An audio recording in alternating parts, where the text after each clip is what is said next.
we find inspiration in every aspect. We find inspiration on Instagram, we find inspiration in our travels, we find inspiration in movies, we find inspiration in fashion. Inspiration is everywhere for anyone to see. There's people also find inspiration in tragedy.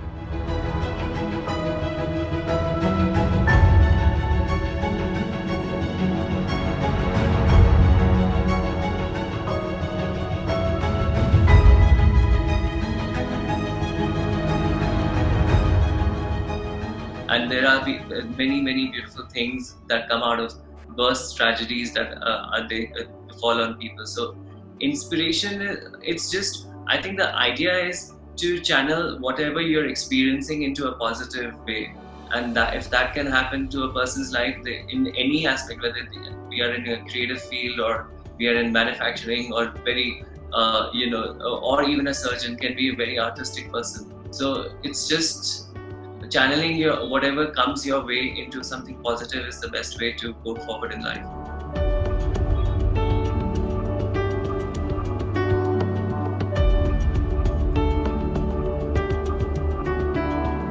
That how it impacts you and how it changes you as a person, and then you utilize that inspiration to create something new is what really a true inspiration is. Yeah, like I feel that our brain has these neuron centers, which they say that if you're in a certain pattern and you kind of look at a certain thing every day, then the rest of the neuron centers go down. And only when you look at new things which are alien to you is when they start rewiring themselves back. So I think art has that sort of effect where it invokes something new in you, and I think it should, because the whole point of it is to have a new dimensional introduction every day in some medium or the other.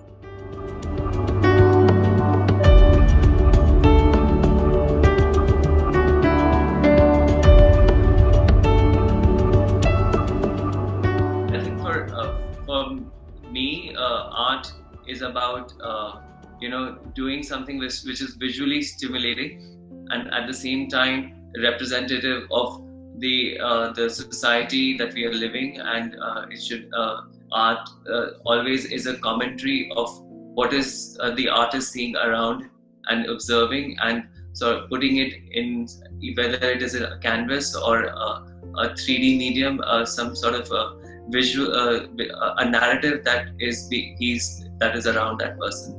So art can be a social commentary, emotional commentary, or a political commentary, but it definitely needs to stimulate a person, the audiences, in some way or the other. Well, I feel that art is about interpretation and perception. I feel that most creative people, if I were to speak broadly, are trying to interpret the segments of their lives or whatever they are feeling or observing around themselves in different mediums, whether it's a designer or an architect, an artist. I think it's eventually the interpretation, how it's perceived and bracketed probably defines those boundary lines somewhere. So I think it's very personal, obviously, to each person. Well, yes, I personally I painted for 12 years before I, as a kid, and my parents, they brought me into this little in my childhood. So I was put under a teacher, and we had to paint the masters and understand, the nuances of everything first. So my favorite artist as growing up was B. Prabha. Like, I used to really admire her, and I painted a few of her canvases. These are fond memories, yes. While growing up, my SUPW was an art class, and my teacher in this art school was very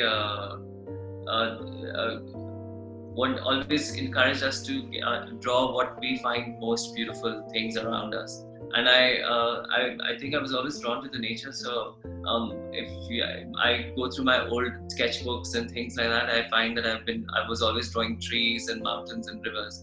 So I think art has always been for me to see some beauty and to take that beauty and express it in my own way or the other, whether And for me, art has also not just been about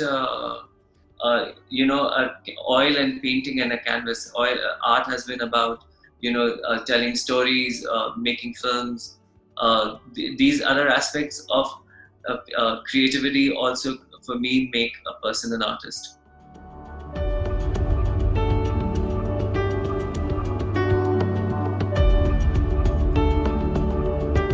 As designers, Gautam and I are visually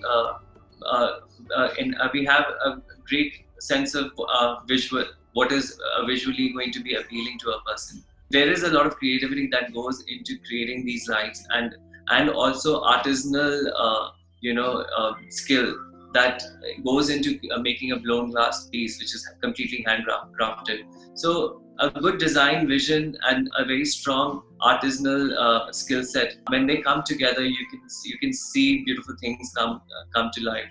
And that is pretty much the process. We have a vision of what we get inspired from, whether most of our body of work takes inspiration from indigenous cultures, nature, and shamanic totems and talismans and such. So we find our inspiration in cultures and things like that. We try and interpret that as a vision or as a design element into a sketchbook or some sort of a renderation, and then we have a very good we are blessed with a very good skill set of artisanal people who help us take what our vision and transform that into a reality.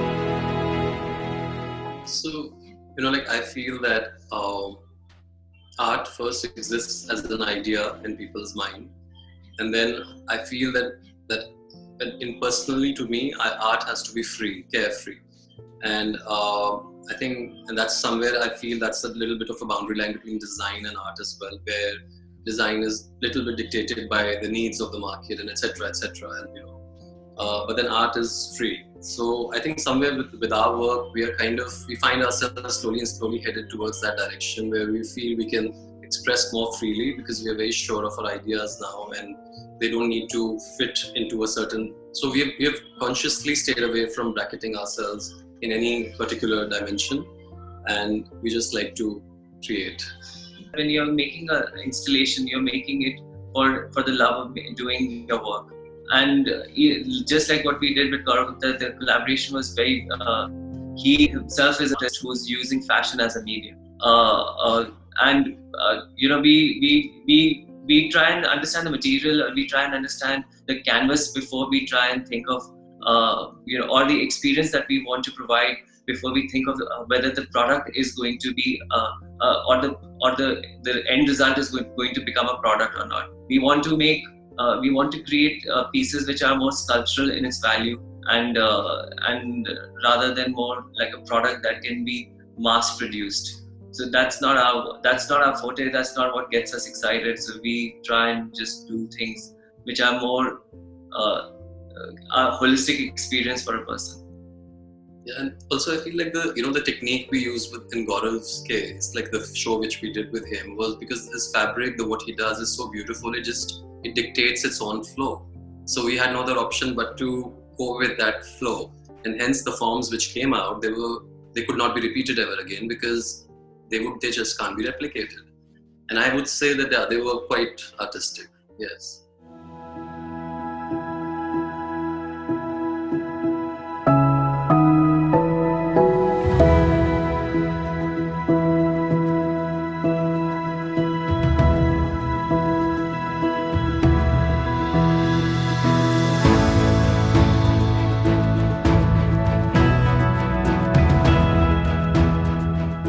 As designers, Gautam and I have always been very, very sure about giving a person an experience. When we do an exhibition or when we create a new collection, we are not just thinking of the products or the installations that we are making. We are thinking about the canvas in its entirety. That means not just the four walls of the space, but we also think about the music, the sound, the smell, the taste, We are very particular about if you come into our space, what you're going to eat, or what we're going to serve you, or what sound you're going to listen to.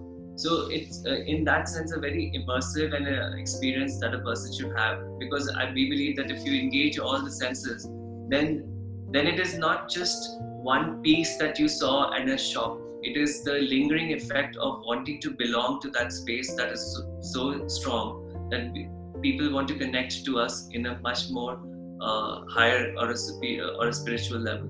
And that happens when all your physicality is completely satisfied. Then you start thinking about the next level. Otherwise you're just stuck to what you see visually or what you experience physically. That's not our goal. Our goal as a brand or as a company or designer is that we want people to connect to the work at a much more higher level. Every collection, we are trying to dimensionally change what people can observe and look forward to. Like we would like to consistently show people every year what other things can happen in a certain space. And I think, that excites us as people and we